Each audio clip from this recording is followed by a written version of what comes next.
네, 강의 다시 이어가겠습니다.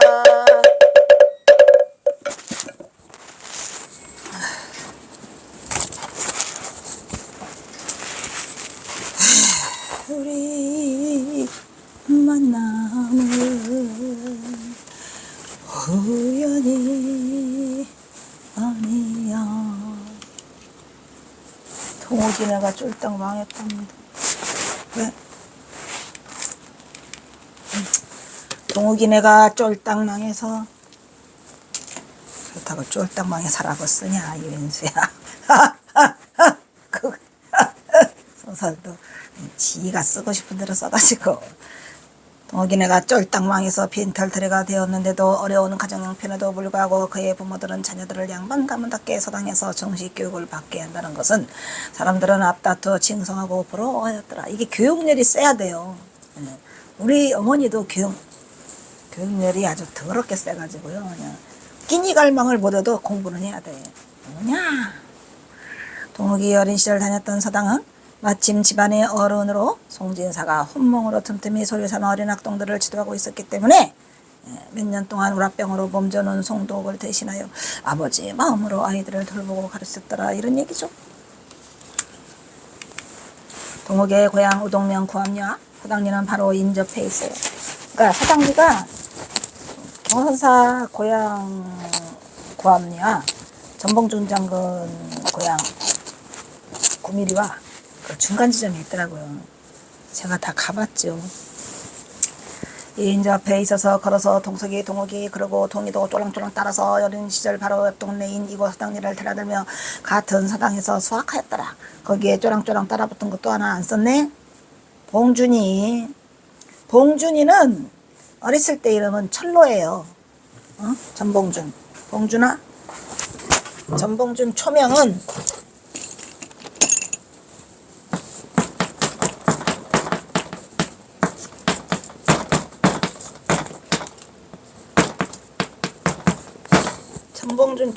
철로야, 철로.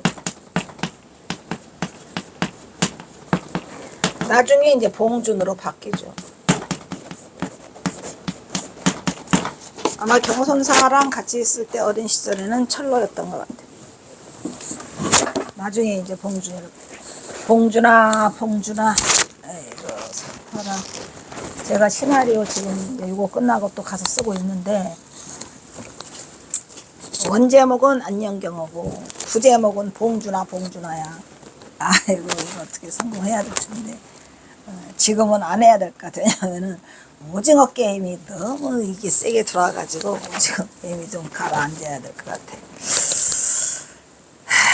그래서 동욱의 고향은 서당리에는 과거 공부한 이력이 있죠. 가보니까 그러니까 이제 그 천자문은 누워서 식은 죽 먹기로 동욱은 청계사에서 14세 때 박처사를 만나 공부를 하게 되자마자 박처사는 동욱의 한문 실력을 보고 깜짝 놀라요. 경선사는 어린 시절에도 이미 명필이었다고 합니다. 경선사 진짜 명필이에요. 그지? 그때는 이미 천자문을 바탕으로 박처사가 가르쳐주는 대로 착착착착 그냥 다 받아들여. 그냥 막 사통오다리 원각경을 통째로 했다 그러잖아요. 교수님 언제? 동학사에서 그러니까 그 입학생 그 동학사 강원이 세워지고 초대 입학생이에요. 변호사가. 그래서 거기 가서 졸업할 때까지 그냥 숙제 내면 그냥 원각경 아예 통째로 해갖고 그때는 이미 천자문을 바탕으로 박처사가 가르치는 대로 사서 오경 등을 섭렵하였더라. 사서는 뭐야? 논어명자 대학 중용. 오경은 시경 서경 역경 뭐야? 얘기 춘추 이렇게 되나? 등을 섭렵하였더라. 이렇게 동욱은 박선비의 시대가 되었. 동욱의 학문에 눈을 띄고 불교의 학문에보다 그러니까 불교보다 유교에 먼저 들어오죠. 경선사는 불교를 가르치는 사람이 아무도 없었어요. 그때 이제 시에 또 그게 나와요. 내가 부처님 공부를 뒤늦게 배웠다는 거를. 유교의 학문을 먼저 접하게 된 동욱은 인간의 윤리와 그래서 경선사가 불교보다 유교를 먼저 접해가지고 그 유교를 굉장히 좋아하고 유교를 굉장히 신뢰하고 있죠. 엄청나게 신뢰해요, 유교. 그러니까 이게 그 이유는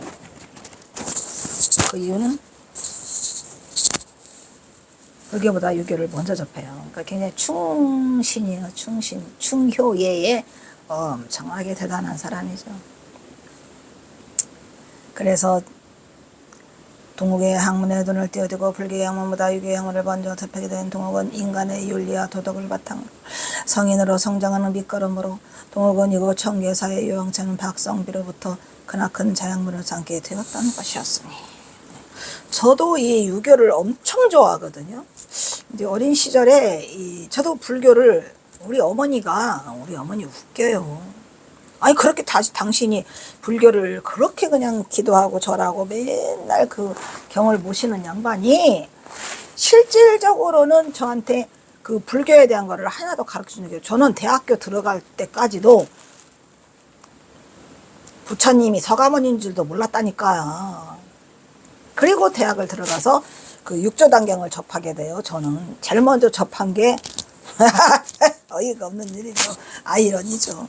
저는 불교에 무슨 불교 성전이나 무슨 불교 책이나 무슨 부처님이 인도분이고 무슨 뭐 사성제가 있고 무시 그거를 본 게 아니라 그냥 들어가자마자 대학교 들어가자마자 말했잖아요. 합격해서 바로 오법달 스님이 준 그 육조단경을 머리털 나고 인간 세상에서 가장 처음 봤다니까요. 육조단경을 처음 읽으니 어떻게 될까요? 아이?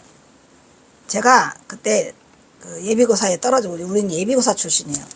떨어져서 이제 그 공주 교대를 가려고 공부를 하고 있을 때지. 근데 이제 초파일이 돌아와서 마국사에 갔다가 그냥 그 제가 거기서 108배인가 하니까 그 스님이 그냥 주소 대라 가지고 줬더니 그 육조단경 온 거야. 육조단경을 처음 이렇게 불교책이라고, 난 그게 또 불교책인지도 몰랐어요. 그 스님이 책을 보내오셨는데 그게 1976년이요. 1976년 7월 1일 법다리가. 오 마이 갓. 그래서 그거를 펼치는 순간에 첫 장이 법다리 이르기를, 그 법다리 이르기 아니야. 그 법달과 그 속에 경문에 이르기리다. 경문에 이르기를 무엇이 어쩌고 저쩌고 했는데 입에서 연꽃이 피어나리라 하니까 법다리 이르기를 뭐 이렇게 얘기가 나오는 내용이었어요. 그래서 이 스님이 그 스님이 쓴 소설책인 줄 알았다니까. 왜냐면 법다리가 보내왔는데 열자마자 법다리가 나오니까. 그래서 제가 그때에 이제 그 7월 1일이니까 수능시험 보려면은 11월 달이니까 8, 9, 10, 18, 9, 10, 11, 한 석 달, 넉 달 남겨놓을 때잖아요. 근데 이제 집이 가난하고 뭐가 없으니까 다락방이라고 공부방을 하나 줬어. 근데 거기서 이렇게 펼쳐보는 순간에 너무 놀라서 일어나다가 그냥 머리를 찐다니까요. 대갈통을. 근데 왜 놀랬냐면 뚜껑이 열리는 느낌이었거든요. 머리가 반으로 딱 쪼개지는 것 같더라고. 근데 어떤 충격을 받았냐면, 이 글은 뭐지? 내가 머리털 나고 지금까지 수능시험 공부하러 올 때까지 한 번도 읽어보지 못한 말. 그러면 이런 세상이 있단 말이냐. 근데 우리 어머니는 왜 나한테 불교에 대한 불자도 안 가르쳐줬고, 그런 진짜 완전한 백지에서 내가 육조단경을 만났기 때문에 이 뚜껑이 그냥 머리가 쪼개듯이 열리고 그걸 받아들였었던 것 같아요. 그래서 고민을 시작했어요. 공부가 하기 싫어졌죠. 한마디로. 왜? 내가 지금까지 해온 공부, 그러니까 세속 공부죠. 수능시험까지 보고 뭐 영어를 막 콘사이스를 통째로 외우고 무엇이 어쩌고. 나는 뭐단 말이냐. 너무 충격이었어요. 문화 충격 이전에 세상에 알지 못했던 어떤, 내가 그때 20살인가 아무튼 몇 살이야. 나는 어떤 헛된 인생을 살아왔나, 왜 이런 세상을 한 번도 접하지 못하고 왔을까 해서 고민이 돼가지고 공부가 싫어지게 했어요. 그래서 수능시험 공부를 안 하고 그걸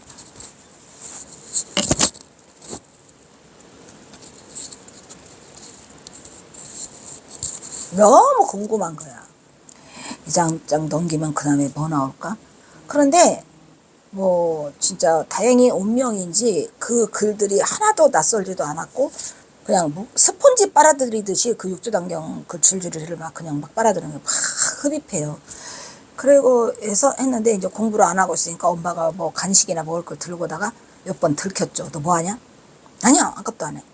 너 뭐 하냐? 아무것도 안 해. 이러다가 이제 엄마가 너 뒤숭이니까 내놔. 이래가지고 그 육조단경 책을 뺏기게 되죠.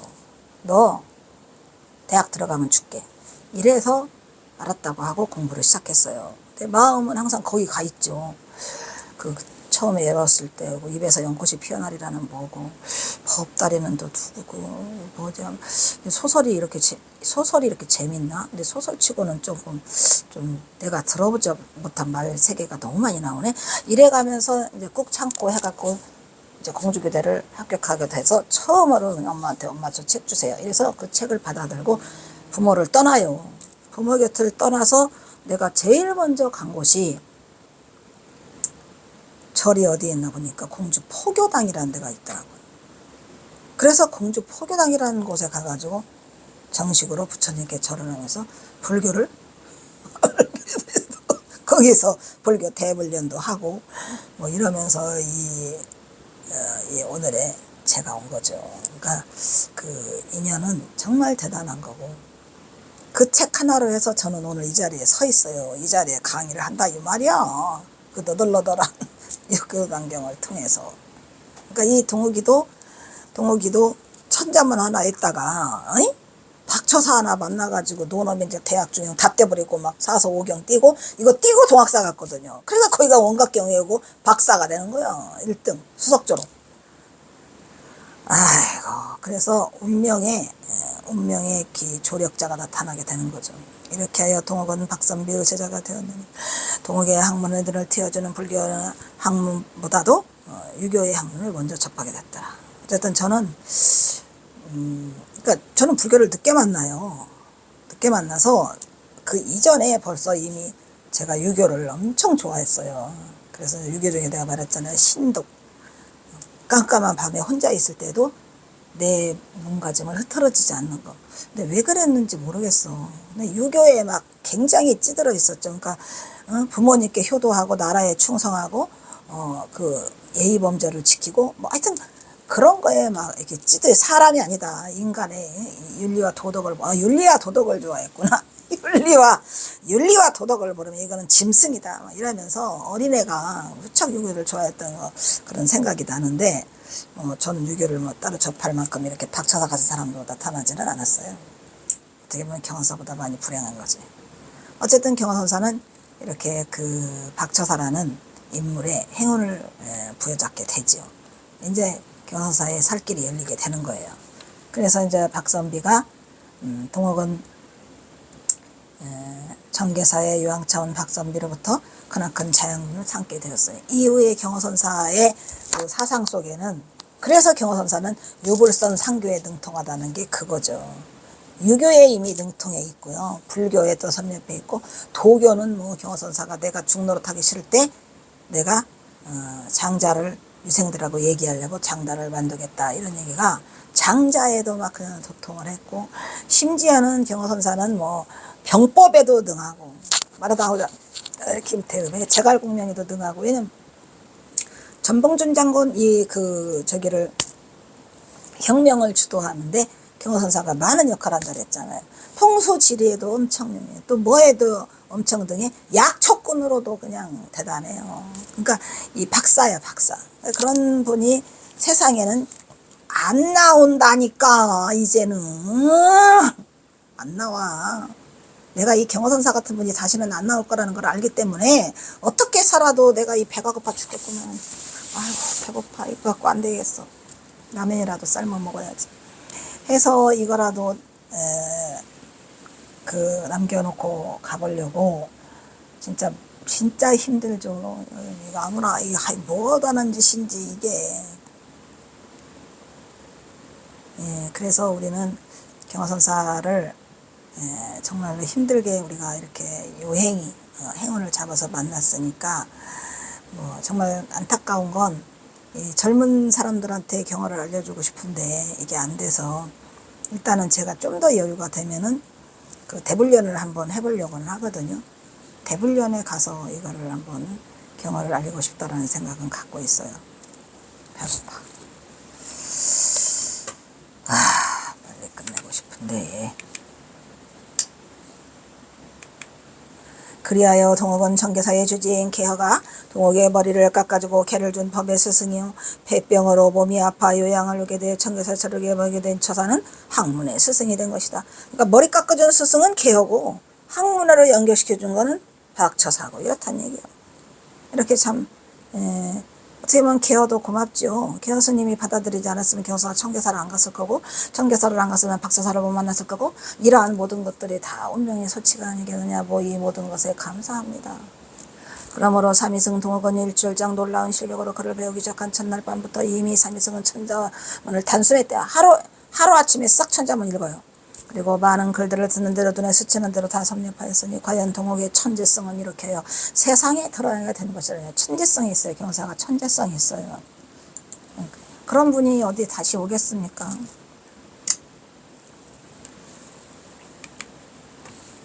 이 또한 이미 구암리 거북바위에서 성인의 출현을 점지한 바 내정된 수순으로 동옥의 천재성은 그때를 기다리면서 마당에서 쌀빚을만 하던 무던히도 하고 고행을 하였던 것이다. 6년간 고행을 했죠. 먼 동이 타고 새벽닭이 올 때까지 박처사와 삼위는 시간 가는 줄 모르고 공부를 하고 이게 공부를 잘하면요. 그 왜 맹자에 나오잖아요. 맹자의 군자삼락이라는 게 있죠. 거기에 나오잖아요. 거기에 득천하 영재를 길어서 득천하 영재는 부모님이 무고하고 나라가 무고하고 득천하 영재를 길러서 교육하는 게 맹자의 군자삼락에 들어가잖아요. 이게 그거라니까. 그러니까 너무 동옥이가 잘하니까 박처사가 시간 가는 줄 모르고 밤새도록 동옥의 공부를 가르쳐줘요. 도랑석을 쳐야 하는 어린 삼위는 마지못해 일어나면서 박처사에게 고마움을 전하고 읍소하면서 처소를 떠나면서 삼위승은 물어 말하였다. 선비님! 오늘 밤도 올 수 있을까요? 오늘 밤 또 오고 싶어? 또 오고 싶죠. 원래 이 공부를 잘하는 사람은 공부가 취미예요. 저도 너 취미가 뭐냐? 그러면 공부요. 그랬다가 싸대기 5만 대 맞았다니까요. 싸대기 5만 대. 재수없대요. 밥맛 없다는데. 내가 그래서 저는 친구들하고 별로 좀 이게 요즘 말로 말하면 왕따처럼 잘 안 껴줘요. 왜냐면 나오네 거기 그 오징어 게임에서 구슬치기, 핀치기, 먼치기, 비석치기 뭐 있잖아요. 요즘 무궁화꽃이 피었습니다. 난 그런 걸 못해요. 진짜 할 줄 몰라요. 그래서 편을 먹으려고도 안 하고 끼워주지도 않고 뭐 어쨌든 밥맛이야. 근데 옛날에는 뭐 왕따 그런 거는 없었어요. 근데 어쨌든 너 취미가 뭐냐면 공부여라고 하면 싸대기 5만 대. 공부만 좋아했던 것 같아요. 공부만. 참 신기하죠? 그럼 어떡하나? 같은 시간에 내 방으로 찾아오거라. 허락했어? 누가? 박처사가 허락했다니까. 허라잖아. 법당에서 108배 올리기를 마치거든 찾아오되 그 누구의 눈에 띄지 않도록 하라 이런 얘기요. 밤에 이제 예불 끄냐고 하면 경서사가 108배를 취미로 하고 있잖아요. 지금 네가 밤을 새워 내 방에서 머무르러 있으면 그 누구에도 들키지 않도록. 왜 그랬을까요? 혹시 박처사가 염려했던 것은 자기가 폐병을 앓고 있는데 그거를 경허선사가 어린 동욱이가 옮을까봐 그걸 걱정해서 사람들이 볼 때 만약에 동욱이가 그 방에 들어가는 걸 보면 나쁜 놈이라고 그 어른이 돼가지고 동욱이를 갖고 간다 이럴까봐 이제 아마 염려해서 들키지 않도록 하라 그랬던 것 같아요. 그것은 박처사가 이곳으로 요양한 것은 그가 폐병을 앓고 있었기 때문으로 삼위승 경허가 방문을 열고 사라지자 선비는 무릎을 치면서 탄식하며 말했다. 아깝도다 했겠죠. 뭐. 아깝도다. 이 아이는 정말 보면 볼수록 참으로 이상한 인재로구나. 옛사람이 이르기를 천리를 달리는 천리마가 훌륭한 주인을 만나지 못하죠. 하루에 천리마 달리는데 백낙을 만나지 못하면 못 가죠. 만나지 못하여 부질없는 일에만 아까운 시간을 보내는구나. 왜 맨날 가서 나무 해오고 그러고 앉아 있잖아요. 하지만 이 아이는 뒷날에 반드시 법기가 될 거라. 오 마이 가트.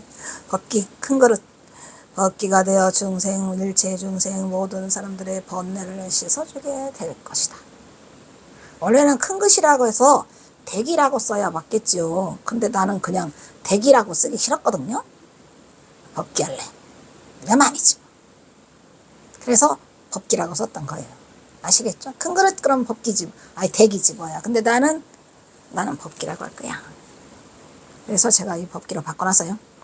박선비는 동욱이 훌륭한 죄인인 백낙을 만나지 못하여 그저 하나의 평범한 필마야. 필부필마하잖아요. 누구나 볼 수 있는 그런 필부필마가 돼서 묻혀 있을 뿐이라고 생각하고는 탄식을 하였더라. 이런 얘기죠. 배고파. 천리를 달리는 병마가 훌륭한 주인을 만나지 못하여 부질없는 일에만 아까운 시간을 허송하면서 보내고 있구나. 또 말하고 중얼거리고 천재를 병마로 알아본 선비유도는 정확하였더라. 이날로부터 남의 눈을 피해 은밀히 시작된 공부는 매일 밤 계속되었는데 삼이승 동욱은 한밤쯤이면 108배로 큰 절을 끝내고 계곡에 내려가 몸을 깨끗이, 청계사가 계곡이 있어요. 청계사 이름이 뭐예요? 맑을 청에 신에게 개자라니까. 그러니까 맑은 물이 졸졸졸 그냥 흘러내려. 그래서 내려가 몸을 씻고 정신을 맑게 한 후에 처사의 방으로 찾아오곤 했더라. 선비가 어린 동욱에게 절대로 남의 뜨지 않도록 은밀히 찾아오라고 이런 데는 나름대로 이유가 있을 때 그것은 선비는 가슴앓이로 폐병을 앓고 있었기 때문이다. 이런 얘기예요. 그래서 혹시 옮을까봐. 근데 폐병은 옮을까요? 안 옮을까요? 그러고 보니 나도 폐병을 옮은 적 있다.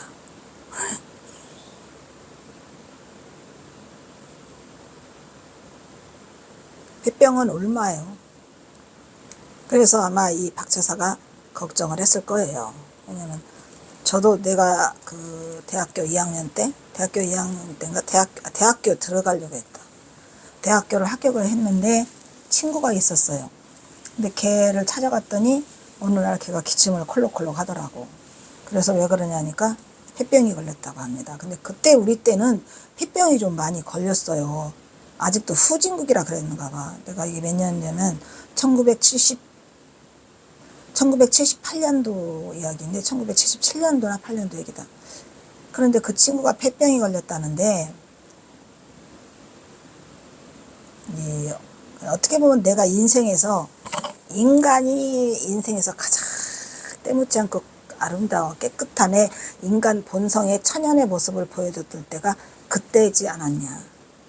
항상 그 순간이 생각이 나거든요. 그래서 내가 너 폐병 걸려서 죽을 수도 있으니까 너 이 병을 고쳐야 돼. 그때 걔가 무슨 해상가 다니면서 사무를 봤었어요. 그래서 여기 오래 다니면 안 되고 너 폐병을 고쳐야 돼. 내가 너 돈 대줄게. 했는데 그 돈이 무슨 돈이었냐면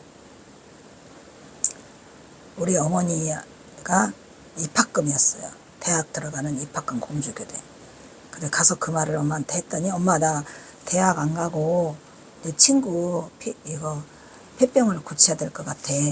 그래서 내가 대학 안 가도 좋으니까 나 대학 안 갈래.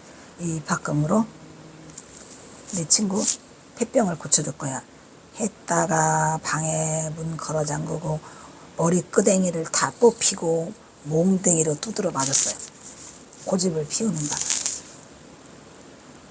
아주 시퍼렇게 멍이 들어서 두드려 맞았던 기억이 나는데 그렇게 하고 결국은 입학금을 잃고 대학을 들어갔죠. 그래서 그때 어떻게 했냐. 그렇다고 내가 그 친구 병을 안 고치냐. 밤마다 그 알바를 뛰었어요. 그때는 그 알바가 과외죠, 과외. 예. 근데 제가 영어를 좀 잘해가지고 중학생들을 가르쳤죠.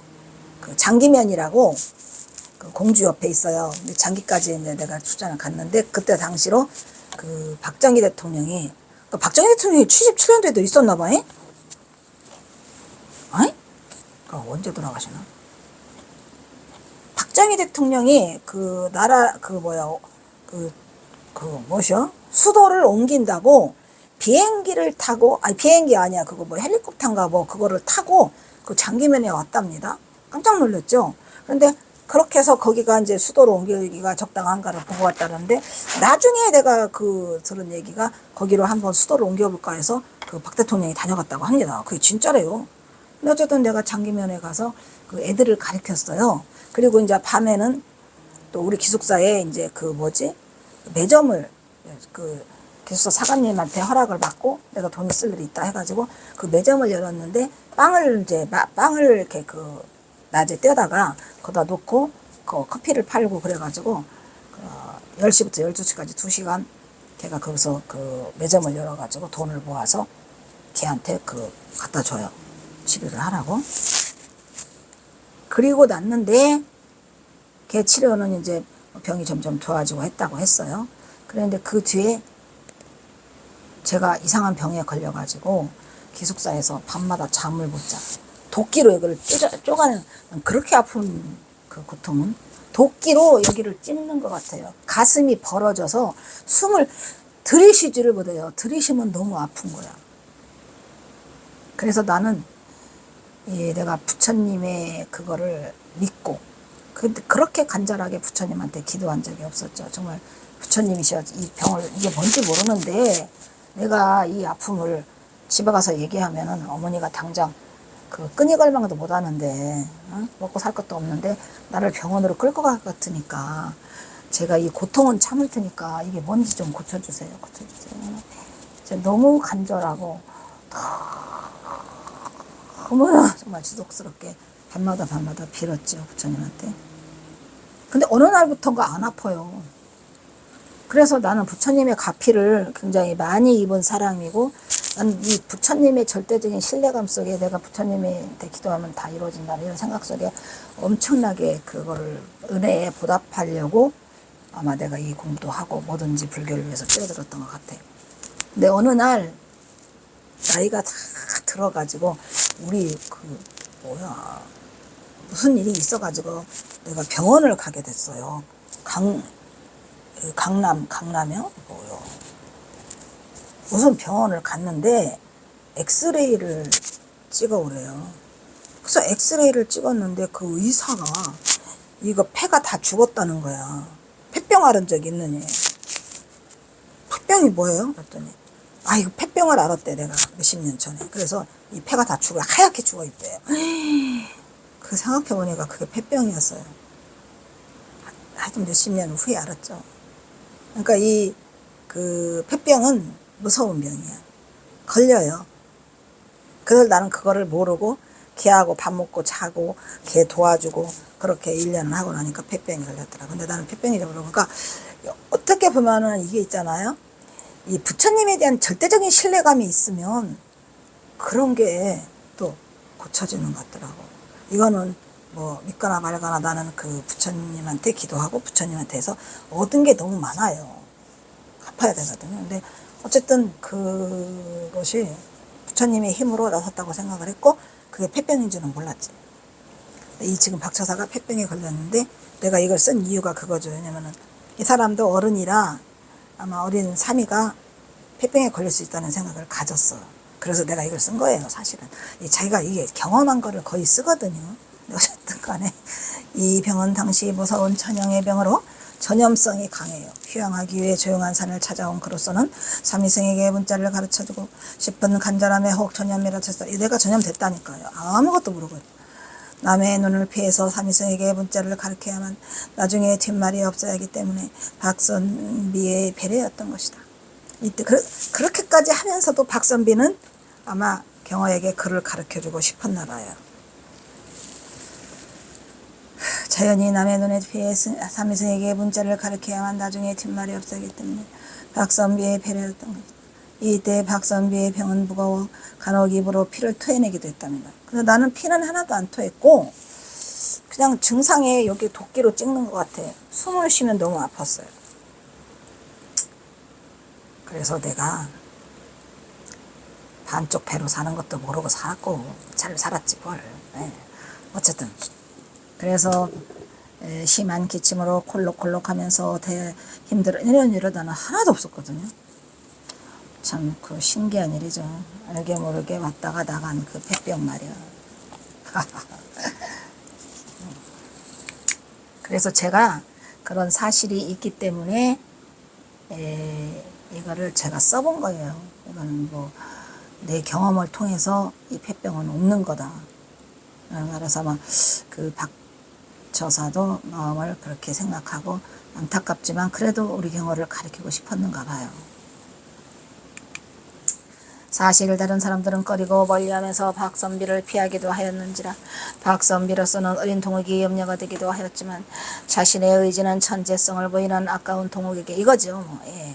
학문을 가르쳐주고 싶은 마음이 간절함이 더 컸기 때문에 동욱을 데려다가 가르쳤던 것 같아요. 그러면 동욱이 폐병 들었냐? 안 들었어, 동욱은. 그래서 박선비는 한여름에도 버선을 신고 있었는데 그러한 모습을 본 동욱은 스승님이 얼마나 더울까 이 한여름에 염려되어 박선비님이 버선을 신지 않고 왼발에 간밤에 자신이 만든 집신을 신겨드리고 싶은 마음에 그때서부터 이제 집신을 이제 박처사 섬돌 위에 갖다 올려놓고 되는 거죠.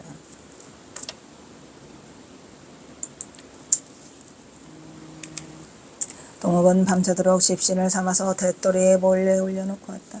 이튿날부터 그러면 선비는 그 집신을 신었을까요? 양반 체면에 집신을 곧 죽어도 버선발에다가 맨발은 안 보이고 했겠지? 그런데 집신을 신어요. 선비의 발은 한눈에 보아도 자로된 듯이 맞아서 편안해 보였다. 자신을 생각하는 어린 제자의 마음을 알아차린 듯 서로의 마음을 주고받는 집신 속에서 무럭무럭 피어오르고 있었다.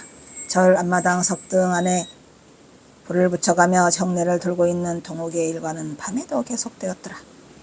밤까지 했죠. 정계사의 어둠을 밝히면서 삼이승 동욱은 오늘 밤도 변함없이 법당 안에 들어가 부처님 앞에 꼬박꼬박 108배의 큰절을 올리고 있는데 이러한 모습을 본 박설비는 먼 발치에서 지켜보면서 동욱의 지극정성에 탄 신심에 탄복하면서 자신도 모르게 법당의 쪽문 쪽으로 발걸음을 옮겼더라. 박선비는 소리 없이 방문을 열고 법당에 바란박 한 발짝을 들이밀다가 말았다. 왜? 동욱이가 그렇게 기도를 하는 거니까 박선비도 기도하고 싶었을까요? 근데 양반 체면에 차마 선비의 체면에 불도라니 화들짝 놀란 선비는 자신도 모르게 허겁지겁 법당문을 닫고 문 뒤에 숨으니 아무도 눈치채지 못했을 뿐이었다. 다만 동산에서 둥실 떠오른 보름달님만이 빙그레 웃고 있었더라. 누구를 보고? 박처사의 모습을 보고. 이렇게 박처사는 삼이승 동욱에게 처음부터 비상한 관심을 갖고 있었다. 일단 여기서 끊겠습니다. 근데 왜 안 가져왔어? 안 했지 너? 미치겠다.